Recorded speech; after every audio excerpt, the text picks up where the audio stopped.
चलिए, तो आज हम लोग स्टार्ट करते हैं अगला सेशन ब्रीदिंग से, 6.2 ब्रीदिंग। तो पहले एक्टिविटी इसमें दिया हुआ है, क्या एक्टिविटी है,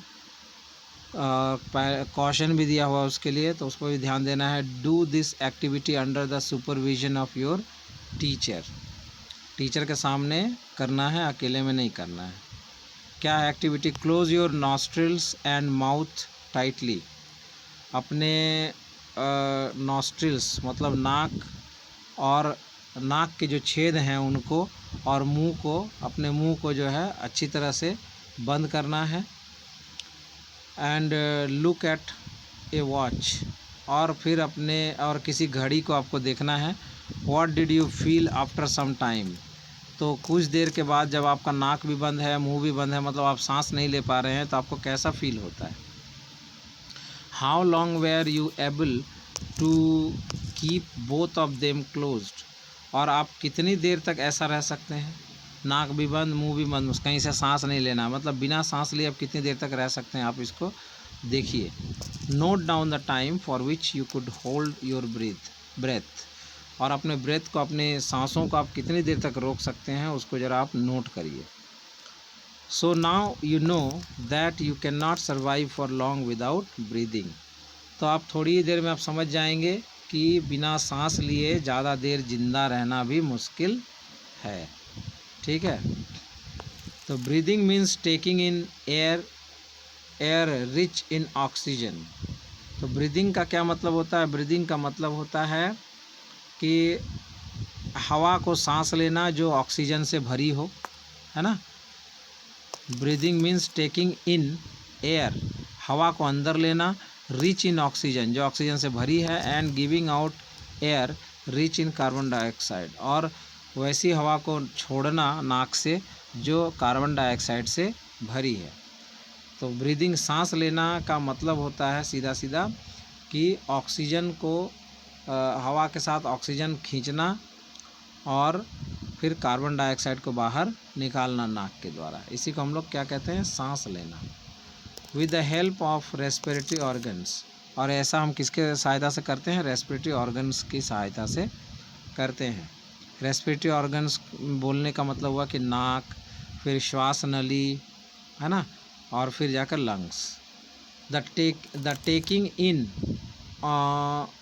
of air rich in oxygen into the body is called inhalation. तो जब हम लोग श्वास को अंदर खींचते हैं, जिसमें हम ऑक्सीजन अंदर खींचते हैं, तो ऑक्सीजन से भरी हुई जो हवा को हम लोग जब अंदर खींचते हैं तो उसे कहते हैं इनहेलेशन। और जब and giving out of air rich in carbon dioxide is known as exhalation. और जब हम उसे कार्बन डाइऑक्साइड से भरे हवा को बाहर छोड़ते हैं तो उसको कहते हैं एक्सहेलेशन। ठीक है।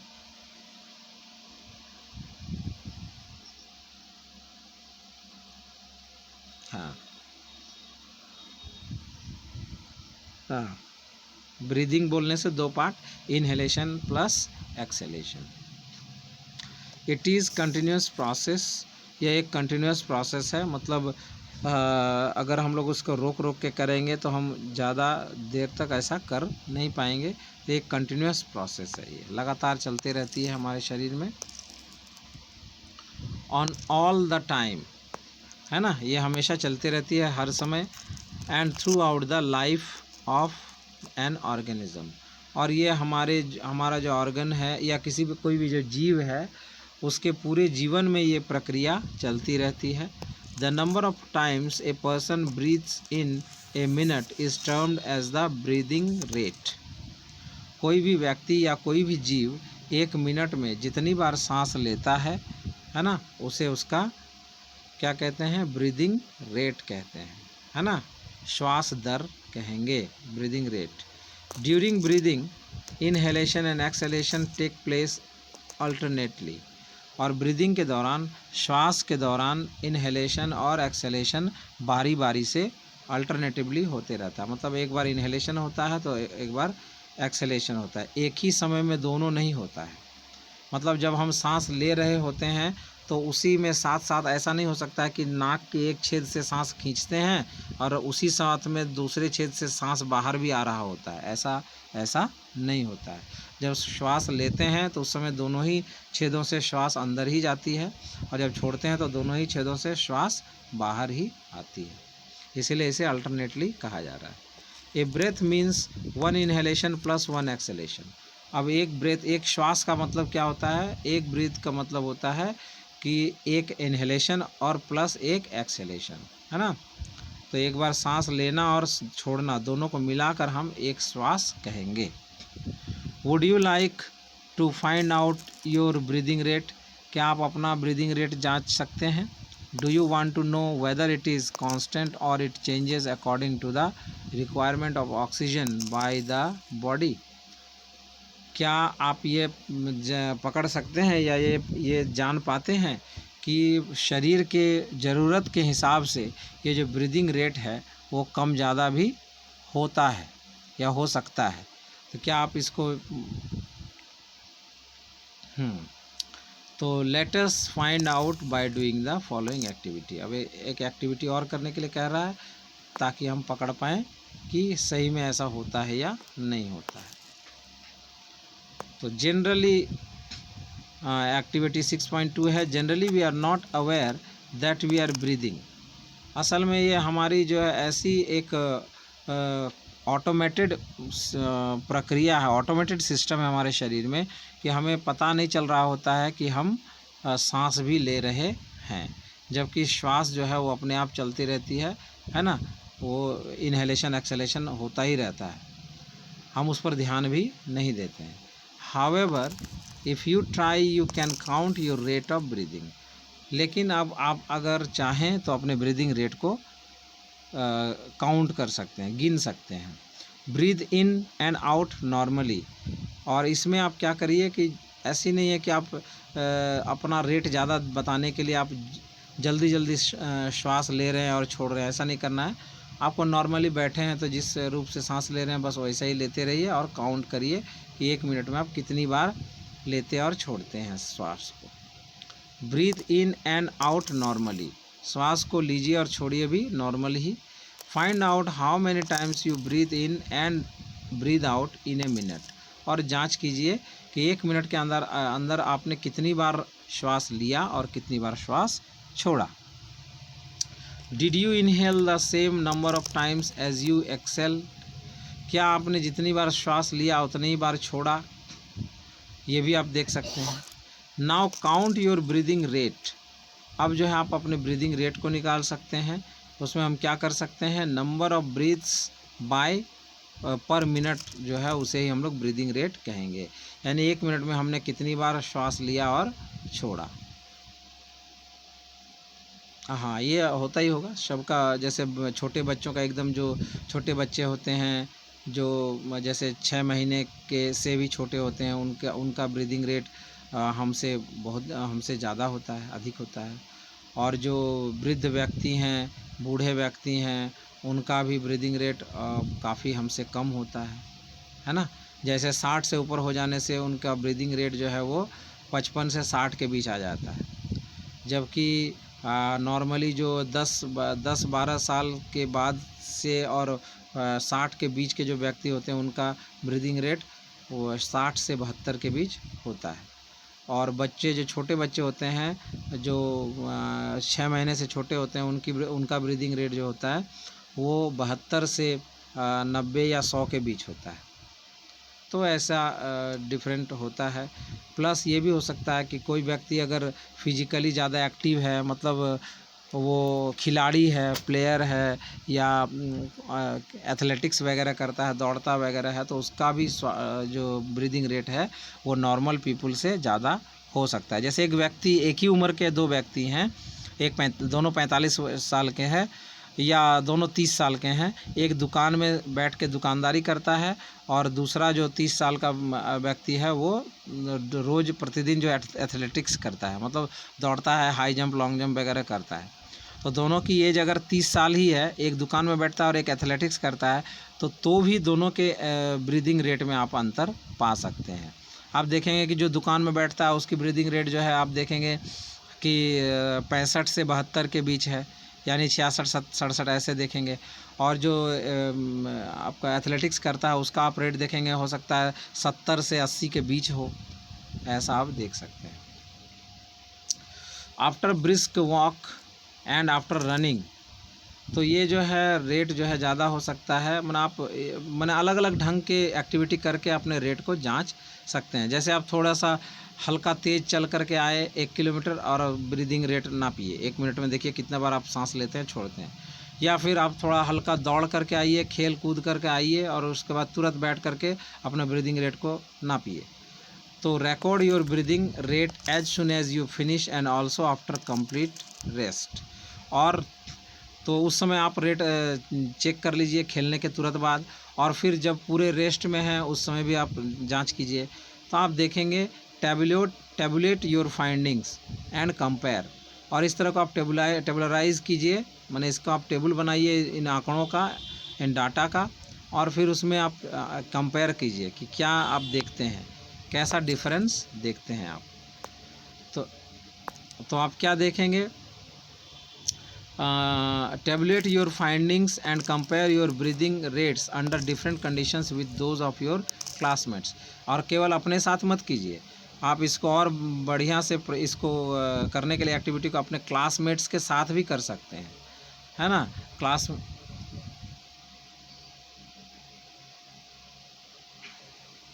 30 जो है वो बस अब मरने ही वाला है, उसी का 30 होगा, है ना। तो 30 जो है वो बस उसको तुरंत बोला जाएगा कि ऑक्सीजन लगाओ, नहीं तो बचेगा नहीं। हाँ हाँ, नहीं दोनों को ही काउंट कर लीजिए, दोनों को सांस ले रहे हैं छोड़ रहे हैं वैसा भी करिए, या सांस लेकर जब छोड़ रहे हैं तो उसको एक काउंट करिए, जैसा भी दोनों हिसाब से करेंगे। आप करेंगे तो देखेंगे कि सांस लेना और छोड़ना दोनों को अगर काउंट कर रहे हैं तो आपका जो हो जाएगा वो हो जाएगा 125-30 हो जाएगा, या 140 से ऊपर हो जाएगा। 140 से ऊपर हो जाएगा तो जब सांस लेना और छोड़ना दोनों मिलाकर 140 हो रहा है, अब कि यहाँ पर वन ब्रीथ किसको बोलते हैं, श्वास लेना और छोड़ना दोनों को मिलाकर एक ब्रीथ बोलते हैं। तो इसका मतलब तो हम उसको 2 से डिवाइड करेंगे, 2 से डिवाइड करेंगे 140 को, तो ऑटोमेटिकली 70 आ जाएगा। और अगर आप एक सांस लेते हैं और छोड़ते हैं तब एक काउंट करते हैं तो आप नॉर्मली जा कर के कहीं 68, 70, 75 के बीच खड़े रहेंगे। तो ये आप कर सकते हैं, और ये अलग अलग बच्चों, अलग अलग फ्रेंड्स के साथ, क्लासमेट्स के साथ करके देख सकते हैं, जिससे आपको पता चलेगा कि आपका फिजिकल कैसा है और उसका फिजिकल कैसा है, तो उसके कारण उसका ब्रीथ रेट कैसा है। आप देखेंगे कि आपसे जो दुबला पतला है उसका ब्रीथ रेट आपसे कम भी हो सकता है, ज़्यादा भी हो सकता है, क्योंकि अगर बिल्कुल ही एक्टिव नहीं है बच्चा तो उसका ब्रीथ रेट तो कम ही होना चाहिए। चलिए, from the above activity you must have to realize that whenever a person needs extra energy he she breathes faster। तो आप ऊपर की एक्टिविटीज़ से आप समझ गए होंगे कि जब भी किसी को ज़्यादा एनर्जी की ज़रूरत होती है तो वो क्या करता है, फास्टर ब्रीथ करने लगता है। As a result more oxygen is, ताकि क्या हो, ताकि ज़्यादा से ज़्यादा ऑक्सीजन जो है वो उसके फेफड़ों में पहुंच सके। सप्लाइड टू आवर सेल्स, हमारे जो सेल्स हैं उनको ज़्यादा से ज़्यादा ऑक्सीजन मिल सके, इसलिए वो ज़्यादा जो है ब्रीदिंग रेट बढ़ जाती है उसकी। It speeds up the break down of food and more energy is released. तो जैसे हम लोग जानते हैं कि श्वसन का मेन काम जो है वो, इसका रेस्पिरेशन का मेन काम ही है फूड को जो है वो छोटे छोटे एटम्स में तोड़ना, हाँ, बड़े टुकड़ों से छोटे टुकड़ों में तोड़ना। और जब भी छोटे टुकड़े में भोजन टूटता है फूड हमारा, तो एनर्जी रिलीज होती है। तो जितना तेज़ी से हम सांस लेंगे उतना तेज़ी से रेस्पिरेशन होगा और उतनी जल्दी हमें एनर्जी मिलेगी। इसीलिए एनर्जी ज़्यादा पाने के लिए हम जब दौड़ते हैं या कोई काम करते हैं तो हमारी सांस तेज़ हो जाती है। Does this explain why do we feel hungry after a physical activity. तो अब आप समझ गए होंगे या आप समझ सकते हैं या इसको एक्सप्लेन कर सकते हैं कि हम कोई काम करने के बाद हमें क्यों भूख लग जाती है। ठीक है ना। जब हम काम करते हैं तो हमें ज़्यादा एनर्जी की ज़रूरत होती है, और हमारे पेट में जो भोजन पहले से रहता है तो वो जो है छोटे छोटे टुकड़ों में टूटकर और हमें एनर्जी प्रदान कर देता है, दे देता है, और वो भोजन फिर आगे जो है उसका पाचन होता हुआ वो क्या हो जाता है, धीरे धीरे एक्सक्रेट होने के लिए चला जाता है छोटी आंत में, है ना, माने इंटेस्टाइन में चला जाता है, और उसके बाद उधर से वो आपका इसमें चला जाता है, इलम में चला जाता है। लेकिन तो तब तक क्या होता है कि इधर आपका एब्डोमेन खाली हो जाता है, और लेकिन आप इधर काम कर रहे होते हैं लगातार, तो एब्डोमेन जो है वो मैसेज भेजता है माइंड को कि हम जो एनर्जी है या जो सेल है वहाँ से मैसेज आता है कि हमें एनर्जी नहीं मिल रही है। तो माइंड जो है फिर क्या करता है, आपके पेट में गैस्ट्रिक जूस का सिक्रेशन शुरू कर देता है, यानी बताने लगता है कि आपको भूख लग रही है, आप कुछ डालिए पेट में। तो ये जो है ये प्रक्रिया चलती रहती है। व्हेन यू फील ड्राउजी, जब आपको नींद जैसा महसूस होता है, हल्की हल्की नींद महसूस होती है। Does your breathing rate slow down, तो आप उस समय किसी को चेक करने के लिए बोल सकते हैं कि आपका ब्रीदिंग रेट देखिए, मेरा ब्रीदिंग रेट चेक कीजिए, इस समय मुझे नींद लग रही है ना, झपकी आ रही है, तो मेरी ब्रीदिंग रेट को ज़रा चेक कीजिए। तो आप करवा सकते हैं। क्या हुआ, फ़ोन आ रहा क्या? उसी उसी फ़ोन में? अच्छा।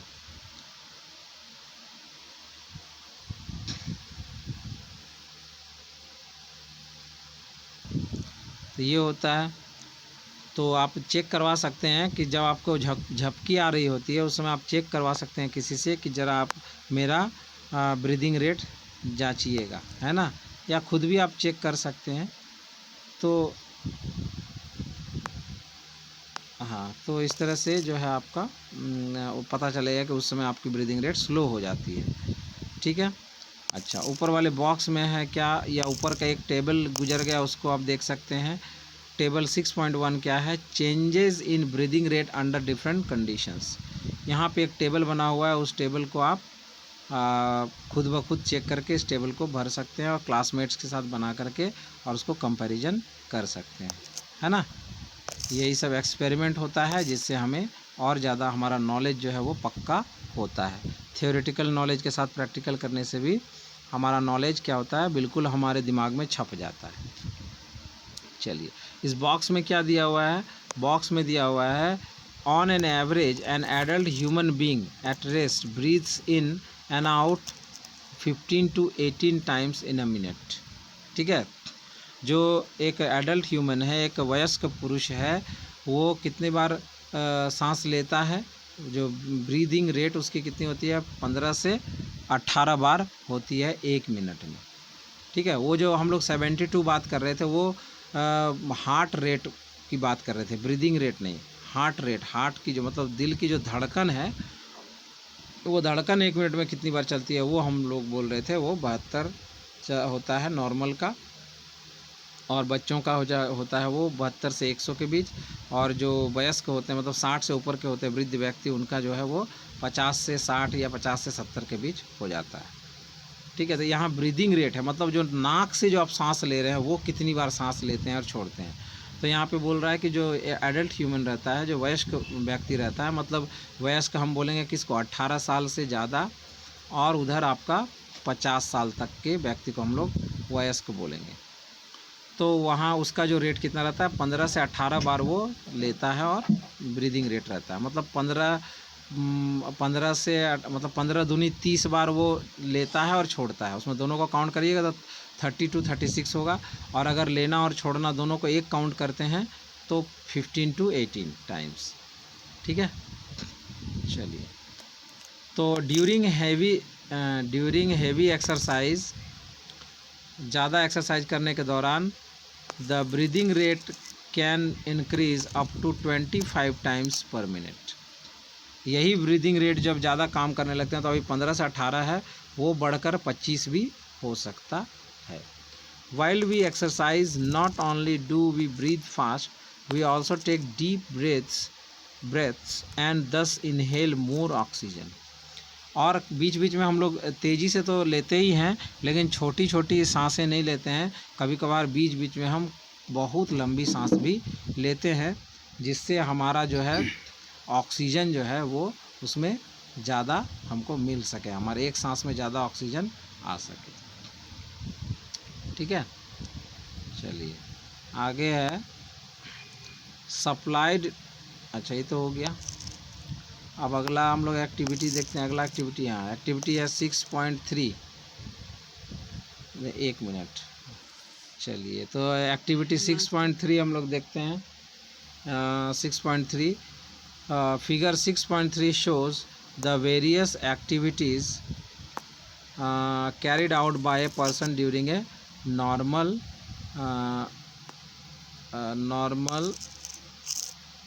नॉर्मल डे, है ना। एक नॉर्मल डे में एक व्यक्ति के डिफरेंट जो एक्टिविटी हैं वो यहाँ पे आपको देख सकते हैं फिगर में। कपड़ा धोना, है ना, पढ़ना, तो दीवार पे सीढ़ी लगाकर चढ़ना, खेलना, तो वॉकिंग करना, सोना, ये सारे जो हैं एक्टिविटीज़ यहाँ पे आप देख सकते हैं। तो अब क्या होता है कि कैन यू से इन विच एक्टिविटी, तो अब आप बता सकते हैं क्या कि किस एक्टिविटी में जो है rate of breathing will be the slowest and in which it will be the fastest. तो किस में ज़्यादा होगी ब्रीदिंग रेट और किस में कम होगी, आप बता सकते हैं। तो वो हम लोग देख करके बता सकते हैं कि किस में ज़्यादा होगी और किस में कम होगी। ठीक है ना। जिसमें हमारा शरीर का हिलना डुलना ज़्यादा होगा, एनर्जी की ज़रूरत ज़्यादा होगी, वहाँ पे हमारा ब्रीदिंग रेट हाई होगा। हाँ होगा, ये काम तो कर ही रहे हम लोग। कपड़ा धोना, खेलना, है ना, और चलना, इस सब में ज़्यादा होगा। और चढ़ना, सीढ़ी पर चढ़ना, उसमें भी ज़्यादा हो सकता है, लेकिन आपका इसमें कम होगा। सो रहे हैं तो उसमें कम हो जाएगा। पढ़ना में जो है उन लोग से जो फिजिकल एक्टिविटी कर रहे हो उससे थोड़ा कम ही होगा। चलिए, how do we breathe.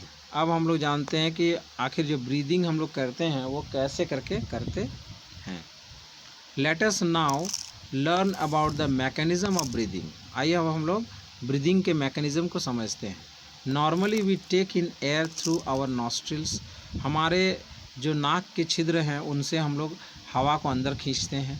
When we inhale air it passes through our nostrils into the nasal cavity. तो ये जो है नाक के जो छिद्र से होकर के और नाक के जो अंदर की गुफा है उससे होकर हवा गुजरती है जब हम लोग सांस लेते हैं। From the nasal cavity the air reaches our lungs.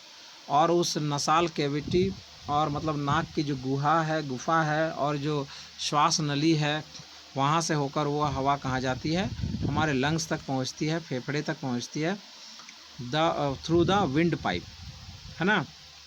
जो विंड पाइप है, जो श्वास नली है, वहाँ से होकर गुजरती है। यानी नाक के जो छिद्र से अंदर प्रवेश करती है और नाक के गुफा से होते हुए और श्वास नली विंड पाइप से होकर लंग्स में पहुँच जाती है। Lungs are present in the chest cavity. Lungs are present in the chest cavity. Lungs कहाँ पे होता है, रहता है चेस्ट कैविटी में होता है। जो छाती की जो हड्डियों की जो गुफानुमा जो संरचना होती है, गुफा जैसी फैली हुई, उसके अंदर लंग्स हमारा होता है। This cavity is surrounded by ribs and on the sides. और इस गुहा के जो दोनों तरफ जो है वो रिब्स, पसलियों की हड्डियां जो होती हैं उसे घेर कर रखती हैं। A large muscular sheet called diaphragm forms the floor of the chest cavity.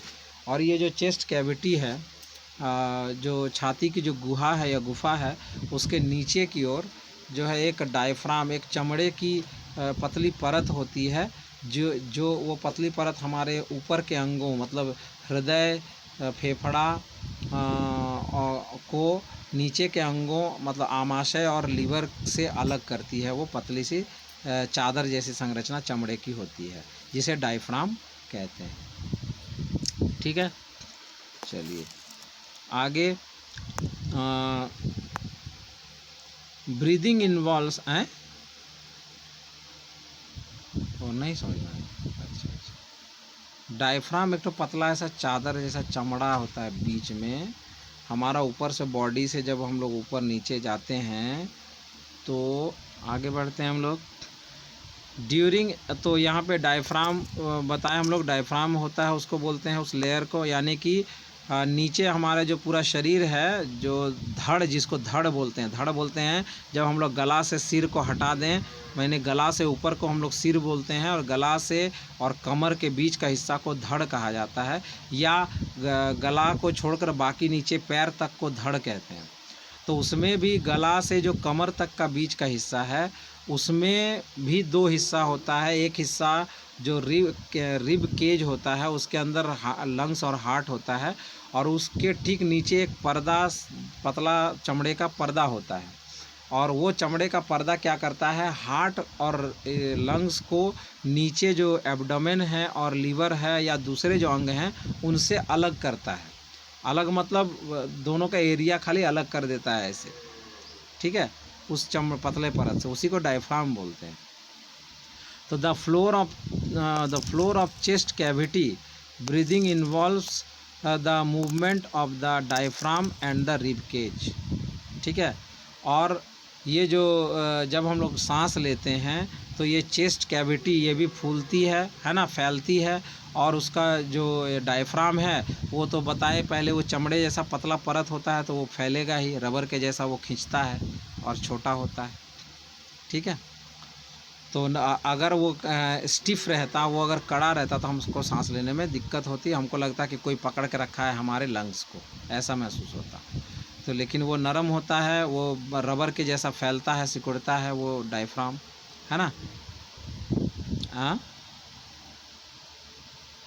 हाँ तो अब चादर जैसा झूला हुआ है, आप जो है, आप समझ लीजिए कि अपने बिस्तर के ऊपर जो मच्छरदानी आप जो हम, तो इस तरह से वो भी मच्छरदानी जैसे समझ लीजिए कि मच्छरदानी के जैसा बीच में है लेयर, वो हिलता डुलता है। तो ये रिब केज भी फैलता है और वो डायफ्राम भी फैलता है और सिकुड़ता है। ड्यूरिंग इनहेलेशन, सांस लेने के दौरान क्या होता है, ribs move up and up outwards and diaphragm moves down. तो इसमें क्या होता है, दोनों दो डायरेक्शन में फैलते हैं। जब हम लोग सांस को खींचते हैं, इनहेल करते हैं, तब हमारा रिब्स बाहर का तरफ और ऊपर की तरफ फैलता है, और साथ ही साथ जो रिब्स जो डायफ्राम है वो नीचे की तरफ फैलता है ना। और इस तरह से फैल करके वो एक बैलून जैसा एक ये बनाता, फिगर बनाता, स्ट्रक्चर बना लेता है। और फिर जब सांस छोड़ते हैं तो रिब्स जो है वो अंदर की तरफ सिकुड़ते हैं और नीचे की तरफ सिकुड़ता है, और जो डायफ्राम है वो जो नीचे फैला हुआ था वो सिकुड़ कर ऊपर की तरफ आ जाता है। तो ये चीज़ चलता रहता है। This movement increases space in our chest cavity and air rushes into the lungs. तो इस तरह का जो फैलाव और सिकुड़ाव होता है हमारे चेस्ट कैविटी में, इससे हवा को ज़्यादा खींचने में और हमें मदद मिलती है ना। और फिर जब हम उसको दबाते हैं या वो दबता है, जब रिब्स जो है सिकुड़ते हैं और डायफ्राम भी सिकुड़ता है, तो हवा ऑटोमेटिकली बाहर निकल जाती है। The lungs get filled with air.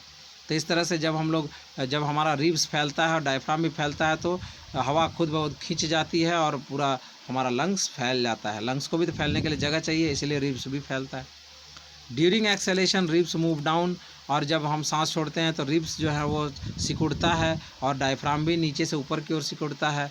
तो इस तरह से inwards, while diaphragm moves up, और डायफ्राम ऊपर की ओर सिकुड़ता है, फॉर्मर पोजीशन, अपने पहले की स्थिति में आ जाता है ना, और जिससे जो है सांस बाहर निकल जाती है। This reduces the size of the chest cavity, और इससे हमारा जो चेस्ट रिब है ना, रिब केज जो है वो साइज में छोटा हो जाता है, क्योंकि सारी हवा बाहर निकल जाती है। Air is pushed out of the lungs, क्योंकि फेफड़ों से हवा बाहर निकल जाती है। These movements in our body can be left felt easily. इन मूवमेंट्स को तो हम लोग अपने शरीर में आसानी से महसूस कर सकते हैं, ठीक है। चलिए आगे देखते हैं। टेक अ डीप ब्रेथ, एक डीप ब्रेथ लीजिए, है ना। एक लंबी गहरी सांस खींचिए। Keep your palm on the abdomen, अपने पेट में अपने एक हाथ को रखिए, है ना। Feel the movement of abdomen, और एब्डोमेन के मूवमेंट को, उसके हिलने डुलने को आप महसूस कीजिए। व्हाट डू यू फाइंड, आपको क्या मिलता है। अब यहाँ पे आप जो है जो पूछ रहे थे कि नासाल कैविटी, नासाल पैसेज जो है ये नीचे के फिगर में हम दिखाएंगे आप लोगों को, है ना।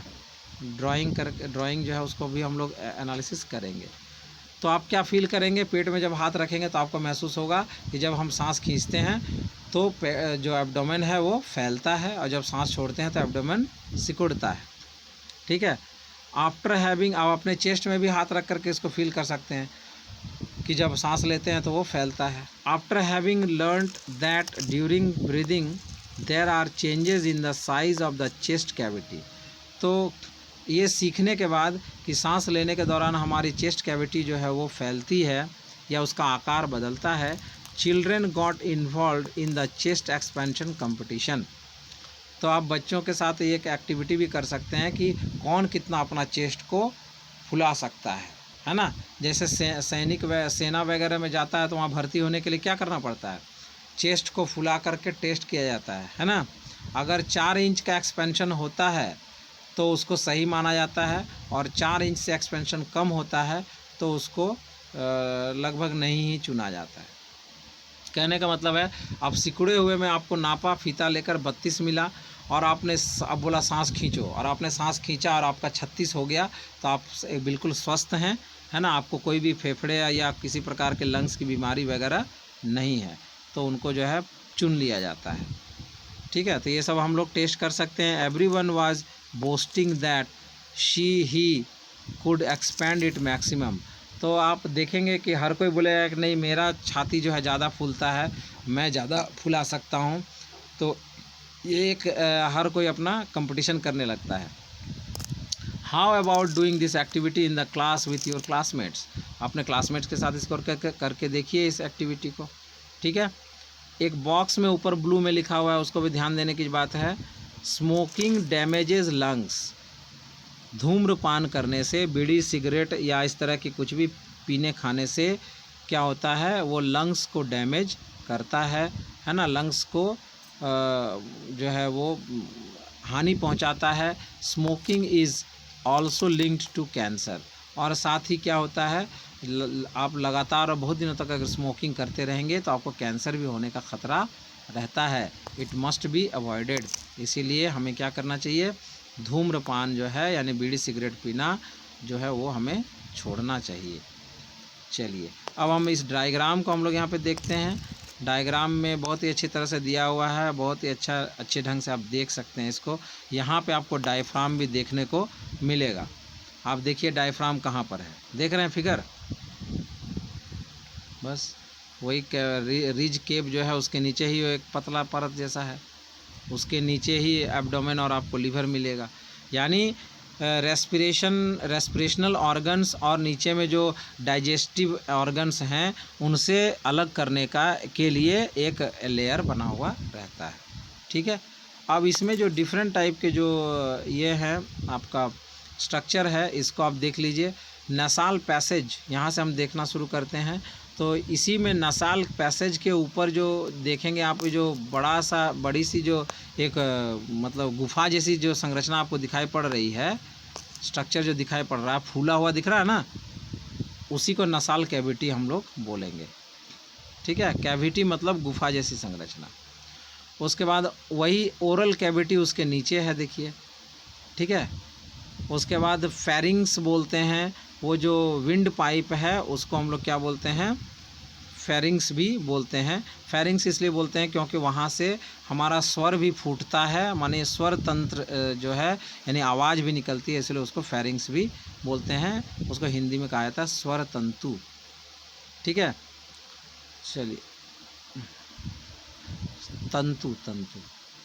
उसके बाद है आगे ट्रैकिया। अब यहाँ पे आप देखेंगे कि एक और पाइप जैसी जो है संरचना है और जो घुमावदार है, ठीक है, उसको ट्रैकिया कहा जाता है।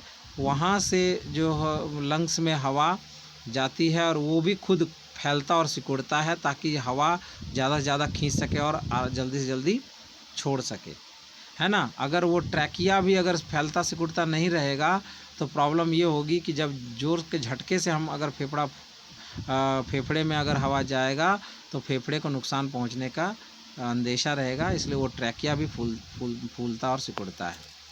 और उसके बाद आप लंग्स तो देख ही रहे हैं, है ना। लंग्स दोनों और 2 लंग्स हैं, तो एक और लंग्स को थोड़ा मतलब काट करके उसके बीच में से उसे जो है क्रॉस सेक्शन करके और आपको अंदर का जो स्ट्रक्चर है वो दिखाया जा रहा है कि लंग्स जो है वो बंद रहता है। बाएं साइड में तो आप बंद लंग्स को देख रहे हैं, इसलिए आपको अंदाज़ नहीं हो रहा है कि उसके अंदर की संरचना कैसी है।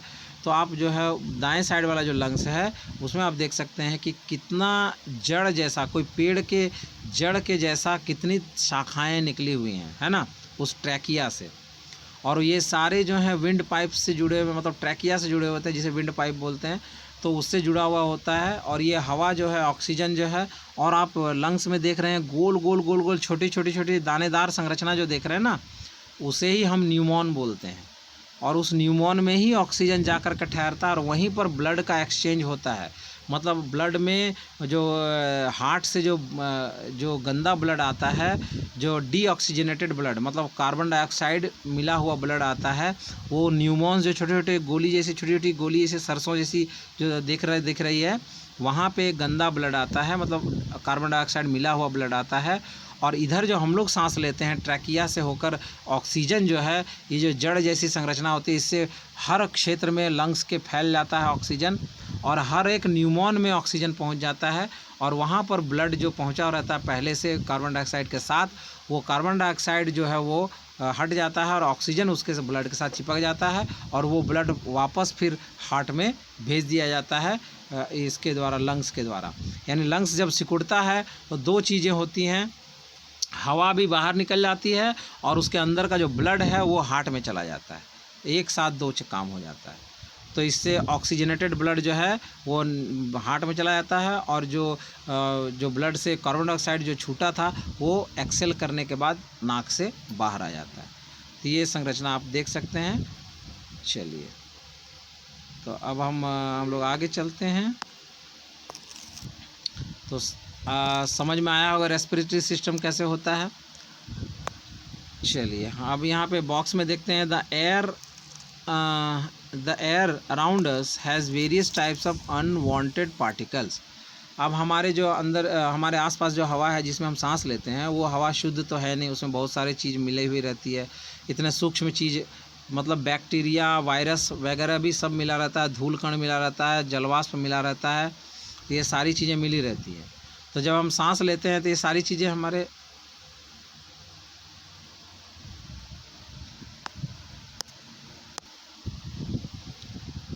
द एयर अराउंड, तो इस बॉक्स में हम लोग देखते हैं, the air around us has various types of unwanted particles. जो हमारे आसपास जो हवा होती है उसमें अनवांटेड पार्टिकल्स भी होते हैं, जैसे वायरस हुआ, बैक्टीरिया हुआ, और आपका धूलकण हुआ, जलवाष्प हुआ, ये सारी चीज़ें जो हैं वो होती हैं।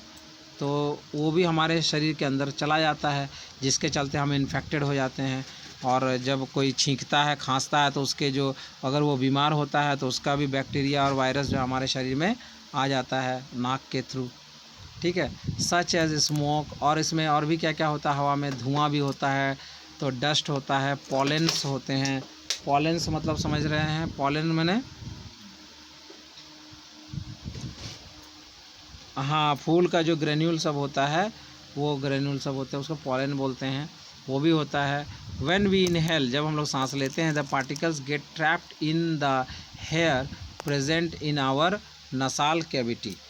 जो जब हम लोग सांस लेते हैं तो इसीलिए जब हम लोग सांस लेते हैं तो पार्टिकल्स गेट ट्रैप्ड, जो हमारे नाक में जो बाल होते हैं उसमें वो ट्रैप्ड हो जाते हैं, माने बहुत हद तक ट्रैप्ड हो जाते हैं, खूब ज़्यादा नहीं होता है लेकिन हद तक ट्रैप्ड हो जाते हैं। बहुत सारे गंदगी जो हमारा ये चिपक जाती है, और यही कारण है कि हमारे नाक के अंदर में एक लिसलिसा जो पदार्थ है ना, चिपचिपा पदार्थ जो है, मोम जैसी जो पदार्थ है, वो हमेशा निकलते रहता है। क्यों निकलते रहता है? आप समझ में आ रहा है क्यों निकलते रहता है? म्यूकस उसको बोलते हैं, वो क्यों निकलते रहता है?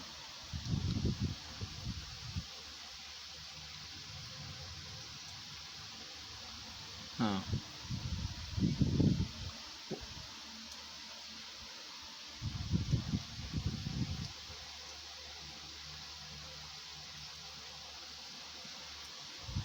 हाँ, तो सिर्फ हेयर रहने से नहीं होगा, इसीलिए तो बोल रहे हैं कि सिर्फ हेयर रहने से नहीं होगा।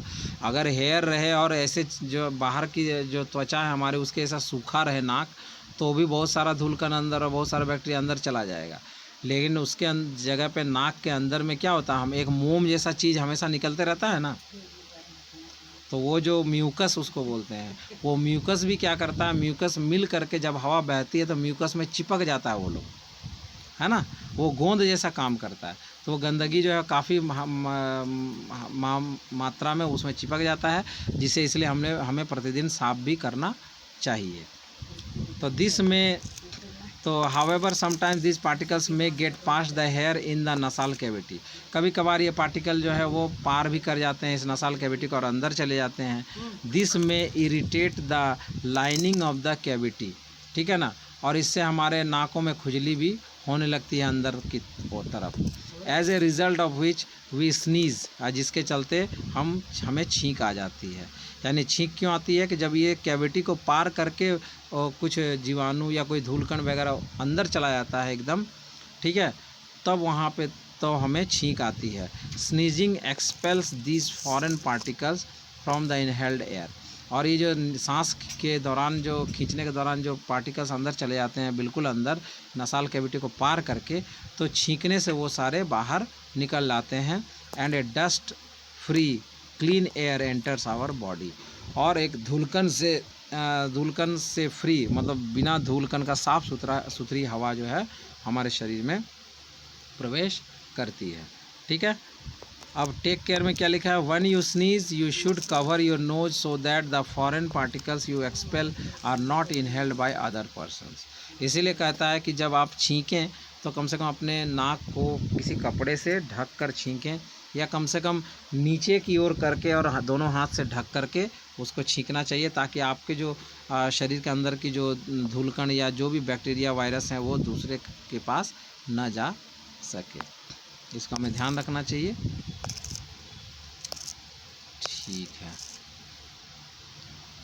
ठीक है। तो आज इतना ही रखते हैं, है ना, और उसके बाद हम लोग कल देखते हैं। ओके। मेरे चैनल को सब्सक्राइब करने के लिए सबसे पहले लाल रंग के सब्सक्राइब ऑप्शन को टच कर लें। फिर मेरे हर वीडियो की नोटिफिकेशन आपको जल्द से जल्द मिल सके, इसके लिए बेल आइकन को प्रेस कर लें, उसमें से ऑल बेल आइकन को प्रेस कर लें। वीडियो को लाइक करने के लिए अप थंब ऑप्शन को प्रेस कर लें, और दोस्तों को शेयर करने के लिए शेयर ऑप्शन को भी प्रेस कर लें।